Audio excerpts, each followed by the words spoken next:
I've always wanted a white FD. So this is like, you build it the way that you've always wanted it, but the customer owns it. You get to stare at it every once in a while.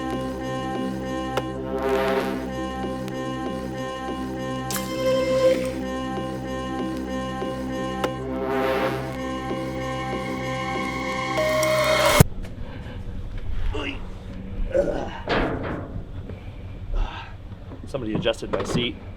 My seat.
Wesley's car. My car. Yep. It's more of your car than my car. Oh, actually. stop. Come on. We got Wesley's 94 FD RX7. This started life as a touring. It was Montego Blue. Wes found this chassis in somebody's backyard in Florida. It's completely gutted, no motor, no trans. Everything that was inside of it was questionable. Wing had been ripped off the hatch and rainwater was falling through. It had a tan interior.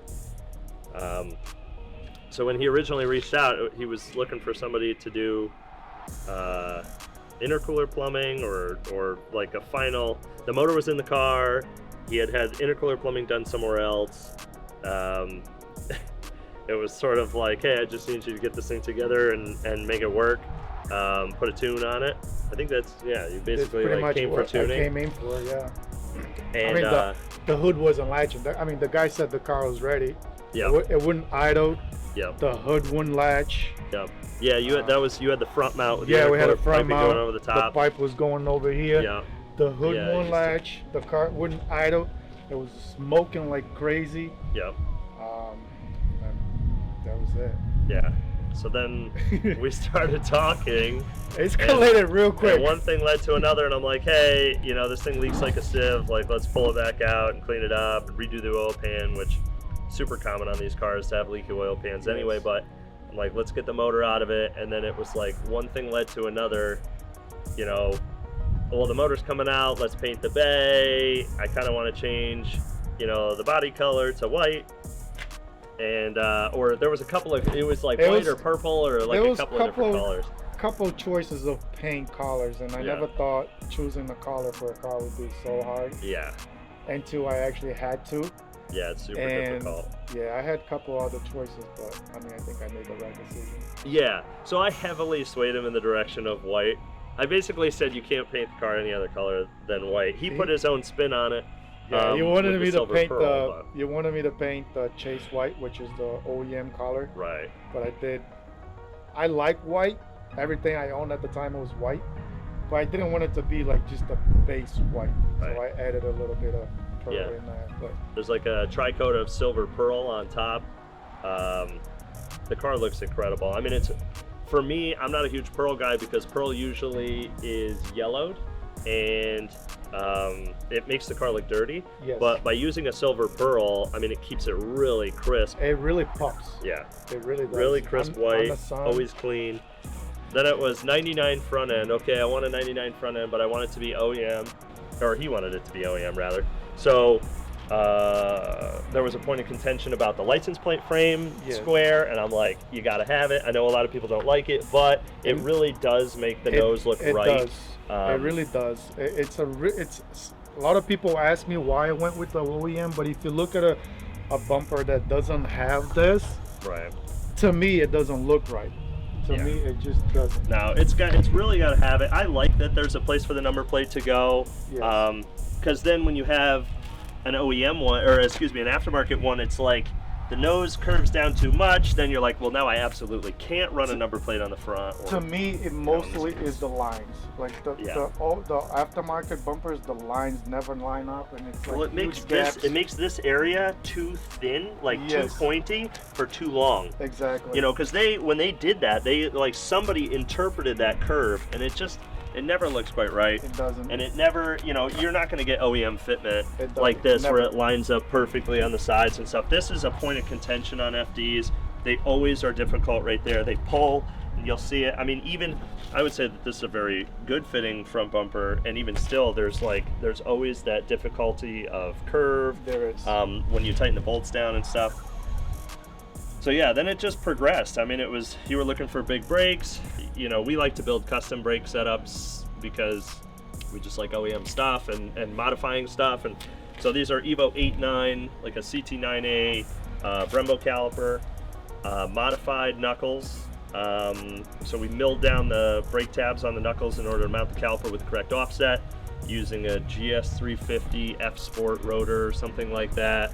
Then we machine the OD of the rotor down, we machine the ID of the hub up, but the offset was right for what we needed. So yeah, we effectively made it a full bolt-on deal.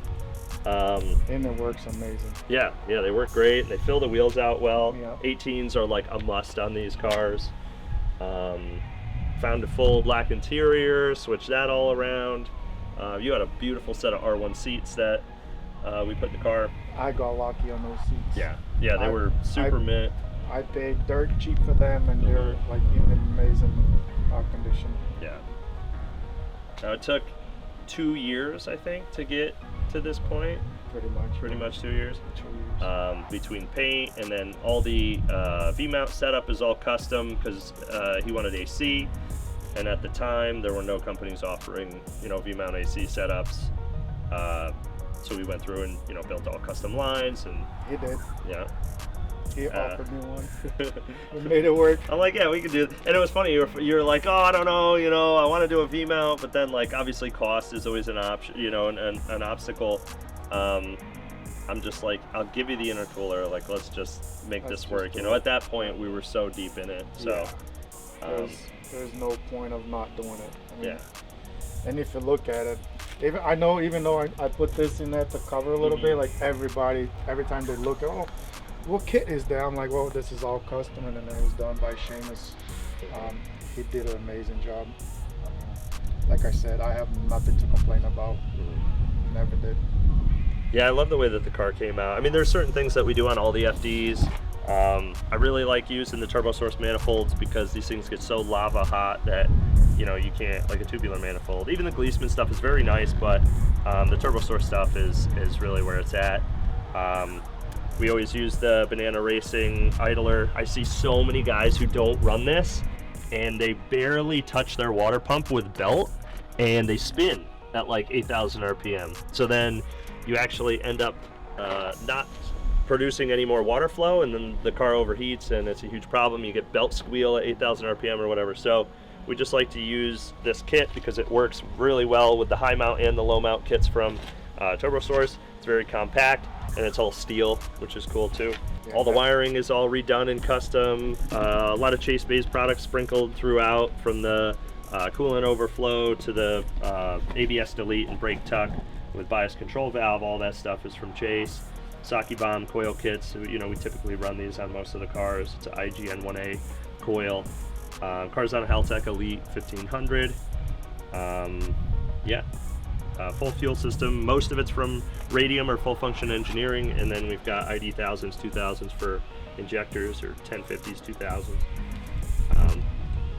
But yeah, car runs really, really well. It did for a while. We put a mystery motor in it that Wes found from somewhere on the internet. That was actually out of a friend of mine, but he had no idea what the engine was done to it. Oh, okay. It was running on his car, then he passed it on to me, and we didn't know anything about it. Yeah, but that thing went 3 years, tons of beatings.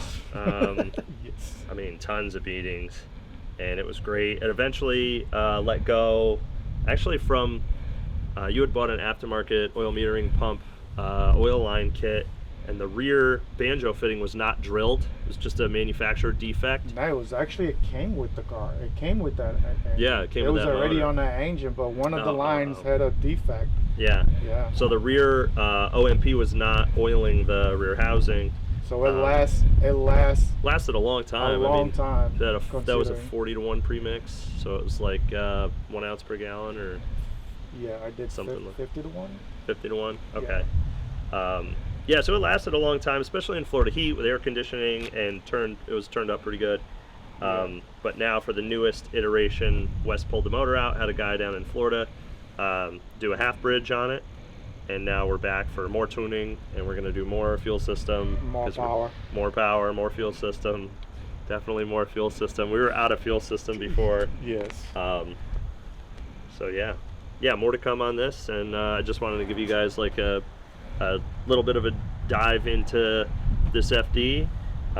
You'll see it in the background of the shop a lot because It's always here. we like to play with it. Yep. So yeah,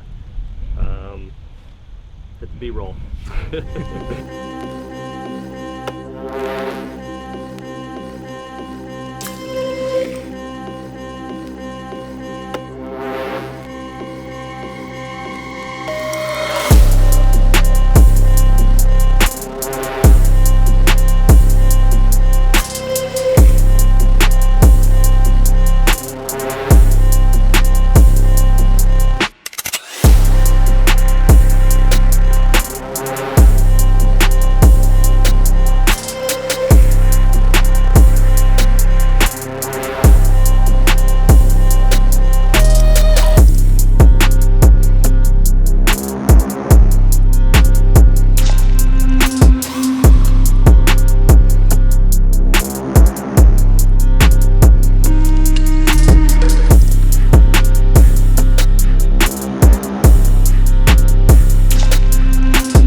Maybe the phaser plate is loose and it's moving around. I mean, but just the signal just